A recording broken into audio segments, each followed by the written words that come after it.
The Axeman of New Orleans was an unidentified American serial unaliver who was active in and around New Orleans, Louisiana, between May 1918 and October 1919. Press reports during the height of the public panic over the unalivings mentioned similar crimes as early as 1911, but recent researchers have called these reports into question. The attacker was never identified, and the unalivings remain unsolved. As his name implies, the victims usually were attacked with an axe, which often belonged to themselves. In most cases, a panel on the back door of a home was removed by a chisel, which along with the panel was left on the floor near the door. The intruder then attacked one or more of the inhabitants with either an axe or a straight razor. The crimes were motivated by robbery, and the axeman never removed items from his victims' homes. The majority of his victims were Italian immigrants or Italian Americans, leading many to believe that the crimes were ethically motivated. Many media outlets sensationalized the aspect of the crimes, even suggesting mafia involvement despite a lack of evidence. Some crime analysts have suggested that the unalivings were ethically motivated, and that the unaliver was perhaps an sexual sadist, specifically seeking female victims. Criminologists Colin and Damon Wilson hypothesized that the axeman unalived male victims only when they obstructed his attempts to unalive women, supported by cases in which the woman of the household was unalived but not the man. A less plausible theory is that the axeman committed the unalivings in an attempt to promote jazz music, suggested by a written correspondence attributed to the unaliver in which he stated that he would spare the lives of those who played jazz in their homes. On the 13th of March 1919, a letter supposedly from the axeman was published in newspapers, saying that he would unalive again at 15 minutes past midnight on the night of the 19th of March, but would spare the occupants of any place where a jazz band was playing. That night, all of the city's dance halls were filled to capacity, and professional and amateur bands played jazz at parties at hundreds of houses around town. There was no unalivings that night.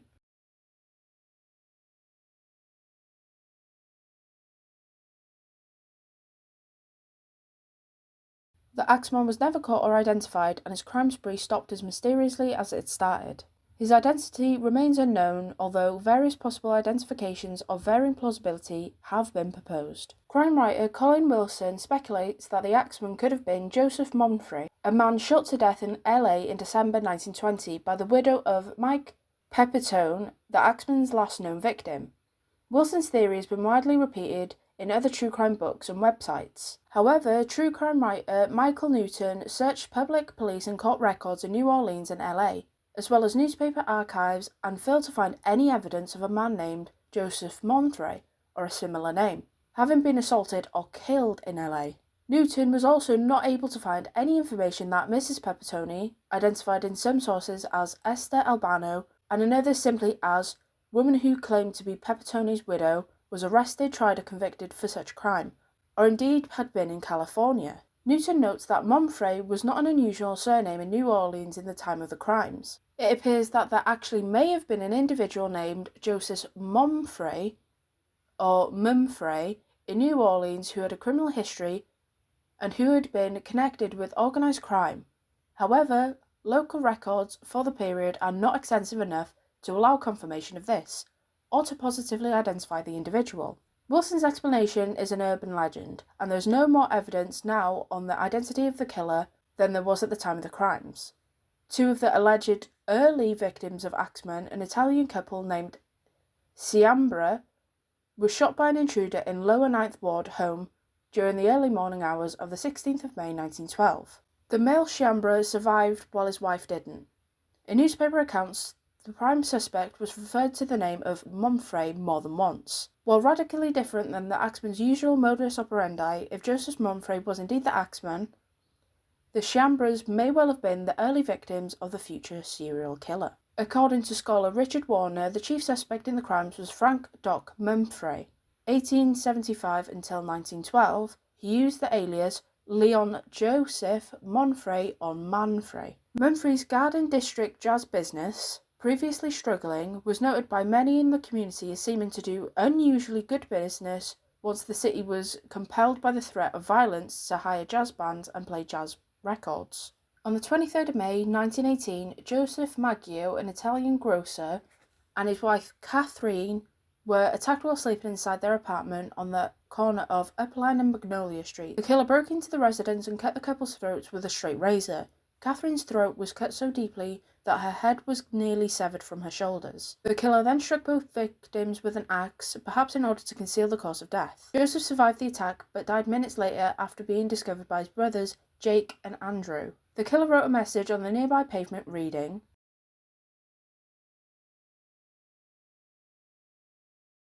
theorized to be a reference to Anthony and Joanna Sciambra, Italian greengrocers who were attacked, Joanna fatally in 1911.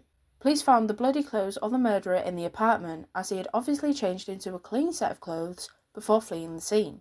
A complete search of the premises was not performed after the bodies were removed, yet the bloodstained razor was found on the lawn of a neighbouring property. Police ruled out the robbery as motivation for the attacks, as many invaluables left in plain sight were not stolen by the intruder. The razor was found to belong to Joseph's brother Andrew, who owned a barber shop on Camp Street. His employee, Esteban Torres, told police that Andrew had removed the razor from the shop 2 days prior to the murder, explaining that he wanted to have a nick honed from the blade. Andrew, who lived in an adjoining apartment, reported hearing groaning noises through the wall the night of the murders. Andrew blamed his failure to hear any of the noise related to the attack itself on his intoxicated state. Police, however, were nonetheless surprised that he failed to hear the intruder's forced entry into the home. Andrew became the police's chief suspect in the crime, yet was released after investigators were unable to break down his statement, as well as his account of an unknown man who supposedly seen lurking near the apartment prior to the murders. During the early morning hours of the 27th of June 1918, Louis Bashumer and his mistress Harriet Lowe were attacked in private quarters in the back of Bashumer's grocery, located at the corner of Dorgemois and La Harpe Street. Bashumer was struck with a hatchet above his right temple, which resulted in a possible skull fracture. Lowe was hacked over the left ear and left with one side of her face permanently paralysed. The couple were discovered the following morning alive but critically injured by bakery wagon driver John Zanker, who had come to the grocery store to make a routine delivery. The axe, which belonged to Bashumer himself, was found in an adjacent bathroom. Bashumer stated to investigators that he had been sleeping when he was attacked with a hatchet. Almost immediately, police arrested Louis Aubuchon, a 41-year-old African-American who had been employed in the grocery store just a week before the attack. No evidence existed which could have proved Aubuchon guilty, yet police arrested him nonetheless, stating that he offered conflicting accounts on his whereabouts of the morning of the attack. Aubuchon was later released, however, as police were unable to gather sufficient evidence to hold him. Robbery was said to be the only possible explanation for the attacks, yet no money or valuables were removed from the scene. Lowe became the centre of a media circus as she continually made scandalous and often false statements relating to both the attacks and the character of Bashumer. After Bashumer fell under suspicion of espionage following the discovery of foreign written letters in his possession, Lowe told the police that she thought he was a German spy, resulting in his immediate arrest, although he was released 2 days later. In August 1918, Bashumer was arrested again after Lowe, by then on her deathbed following a failed surgery, named him as her assailant. Bashumer was charged with murder and served 9 months in prison before being acquitted on the 1st of May 1919 after a 10-minute jury deliberation. During the early morning hours of the 5th of August 1918, 28-year-old Anna Schneider, who was 8 months pregnant, awoke to find a dark figure standing over her and was bashed in the face repeatedly. Her scalp was cut open and her face was covered in blood. Anna was discovered after midnight by her husband, Ed Schneider, as he returned late from work. Anna claimed that she remembered nothing of the attack and gave birth to a healthy baby girl 2 days later. Ed told police that there was nothing stolen from the home besides $6 or $7 that had been in his wallet. The windows and doors of the couple's apartment appeared to have not been forced open, and authorities came to the conclusion that the woman was most likely attacked with a lamp which had been on a nearby table. James Gleason, who police said was an ex-convict, was arrested shortly after Anna was found. He was later released due to lack of evidence. Lead investigators began to publicly speculate that the attack was related to the previous Bashumer and Maggio incidents. On the 10th of August 1918, Pauline and Mary Bruno awoke to the sound of a commotion in the adjoining room where their elderly uncle, Joseph Romano, resided.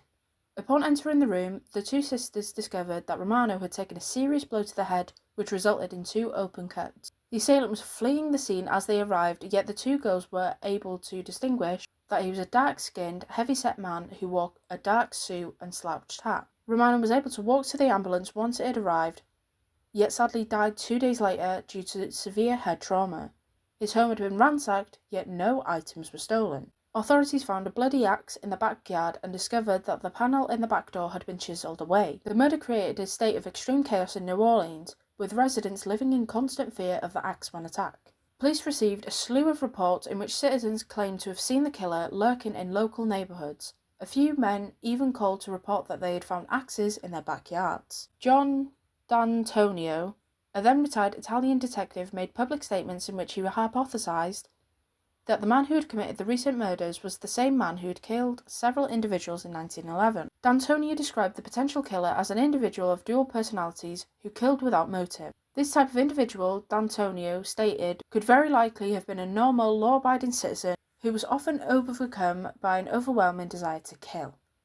He later went on to describe the killer as the real-life Dr. Jekyll and Mr. Hyde. On the night of the 10th of March 1919, Italian immigrant Charles Cortimaglia and his family, wife Rosie and infant daughter Mary, were attacked in their residence on the corner of Jefferson Avenue and 2nd Street in Gretna, Louisiana, a New Orleans suburb.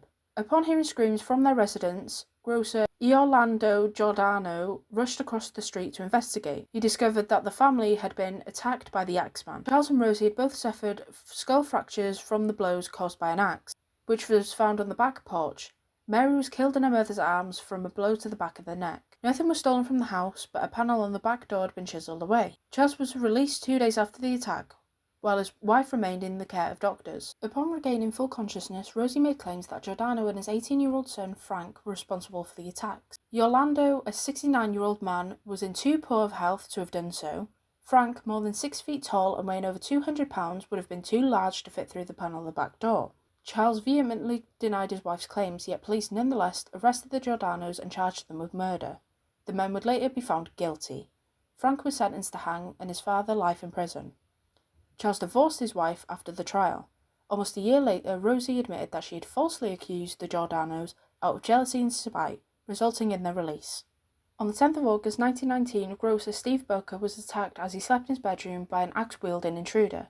Boca would wake up during the night to find a dark figure looming over his bed. Upon regaining consciousness, Boca ran to the street to investigate the intrusion and found that his head had been cracked open. The grocer ran to the home of his neighbour, Frank Janusa, where he lost consciousness and collapsed. Nothing had been taken from the home yet. Once again, a panel on the back door of their home had been chiselled away. Boca recovered from his injuries but couldn't remember any of the details of the attack. The attack took place after the emergence of the infamous Axeman killer. On the night of the 3rd of September 1919, Sarah Lawman was attacked in her apartment. Neighbours came to check on the young woman who had lived alone and broke into the home when Lawman didn't answer. They discovered the 19-year-old lying unconscious on her bed, suffering from a severe head injury and missing several teeth. The intruder had entered the apartment through an open window and attacked Lawman with a blunt object. A bloody axe was discovered on the front lawn of the building. Lawman recovered from her injuries, yet couldn't recall any details from the attack. On the night of the 27th of October 1919, the wife of Mike Pepitone was awakened by a noise and arrived at the door of her husband's bedroom just as a large, axe-wielding man was fleeing the scene. Pepitone had been struck in the head and was covered in his own blood. Blood spatter covered the majority of the room, including the painting of the Virgin Mary. Pepitone's wife, the mother of 6 children, was unable to describe any characteristics of the unaliver other than large. The Pepitone unaliving was the last of the alleged Axeman attacks.